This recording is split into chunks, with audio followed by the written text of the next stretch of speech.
So here we're going to work through problem E8-17 on page 459 of your book. So basically the situation is we have this company has accounts receivable of 31,000.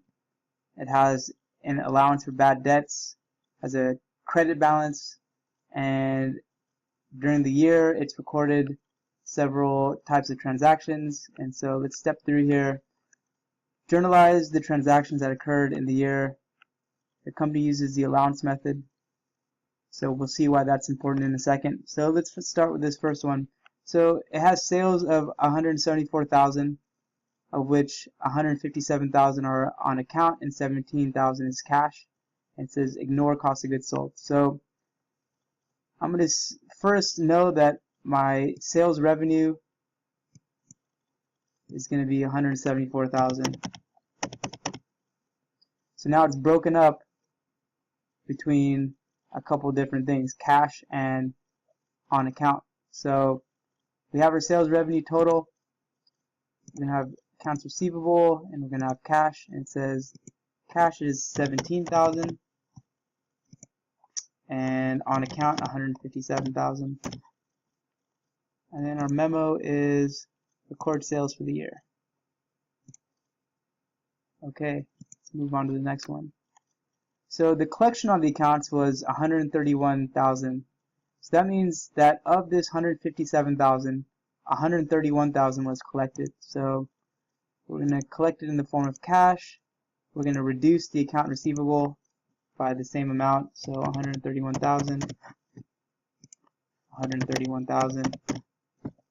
And this is for collected cash on account. Okay. And the write-offs for uncollectible receivables was 2,200. So this statement here of, where did it go? The company uses the allowance method. So if we were gonna use the direct write-off method, we would take a bad debt expense of 2,200 and we would write down our accounts receivable by 2,200. But since we're doing the allowance method, we are going to use this contra account called allowance for bad debts instead. And at the end of the year, we basically take our bad debt expense to replenish this allowance for bad debt contra account. So basically the allowance method, we are going to use this contra account to accounts receivable to record our write-offs. So when we see our options, we're going to write off uncollectible accounts. Okay. Okay, so let's post all this stuff to our T accounts. So our accounts receivable, so as of the beginning of the year, we had a starting balance of 31,000. So we are going to have a balance of 31,000 starting off with accounts receivable. We then had a couple of things happen. We had debit of 157,000 in from sales. So we're going to have net credit sales 157,000. But we also had collections of 131,000, which is going to again be a credit, as we see here, to accounts receivable. This is collections. But we also have this credit here for a write-off, 2,200.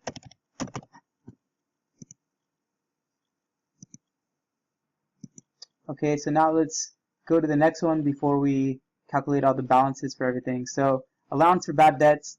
Again, on January 1st, we had a starting credit balance of 3,000. So we're going to have this credit balance on January 1st.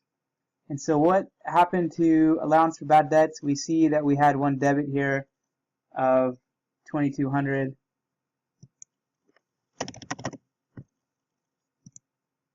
This is for a write-off. And so now we can calculate our balances. So for accounts receivable, 157,000 plus 31,000 on our debit side, minus 131,000 minus 2,200. So when you do the math,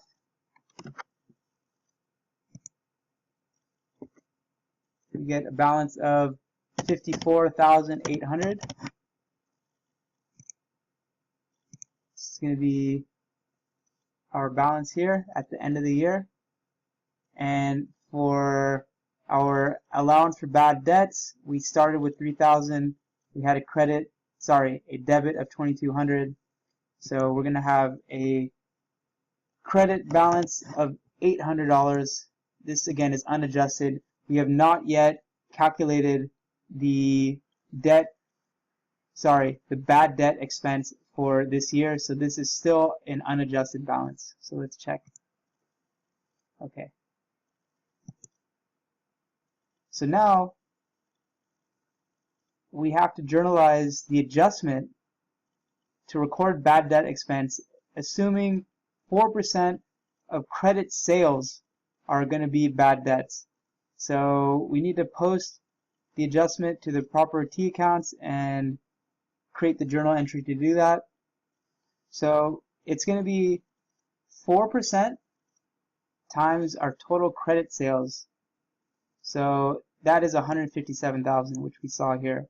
So 4% times 157,000, according to my calculations that I'm seeing, are 6,280. 6,280. Again, this is 4% times 157,000, which are our net credit sales. So this is, again, the estimation methodology we're using is the percent of sales method. So that's why we are taking a percent. We are taking a percent of the credit sales to determine our estimate of how much bad debt we are going to incur for the sales that were made in this year. So this is going to be bad debt expense, because again, we're adjusting this current year and taking the expense to try to match it up with these credit sales. And we then credit our allowance for bad debts by the same amount. And this is to record our bad debt expense for the period. Okay. So now let's use this information to fill out the T tables. So basically, bad debt expense, we're going to have a debit of 6,280.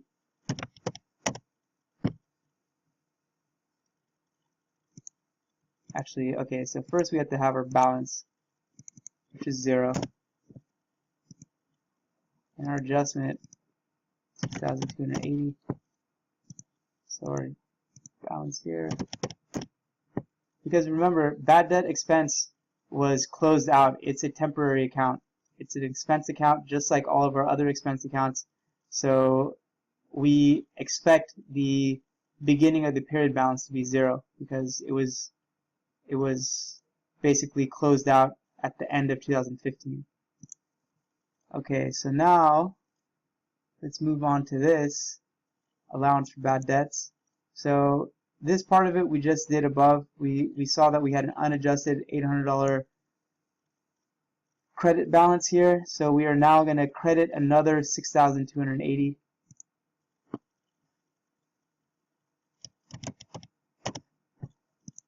It's going to be our adjustment. So the total is 7,080 is our end of the year balance. As we saw, nothing really affected accounts receivable. When we present it on our balance sheet, as we're going to see in the next step, these two will kind of work together. But for now, let's check this. Oh. Let's try this. Maybe I need to just have a 0 adjustment here.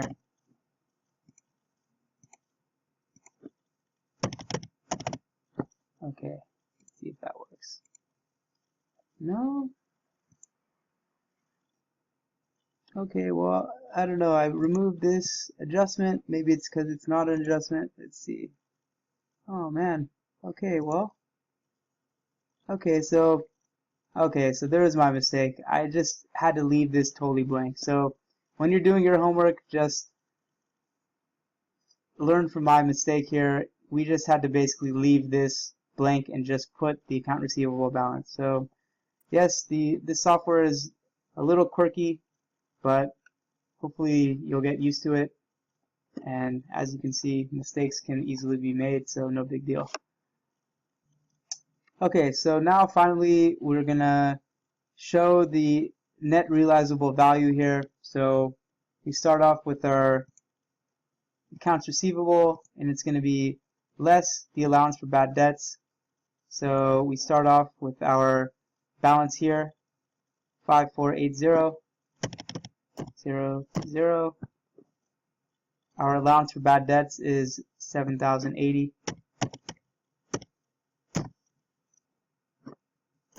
This is an easy mistake to make. Make sure you put it in parentheses to show that it's a negative. And finally, we have this account receivable less this allowance for bad debt. Our net realizable value is 47,200. Okay. And I think that's it.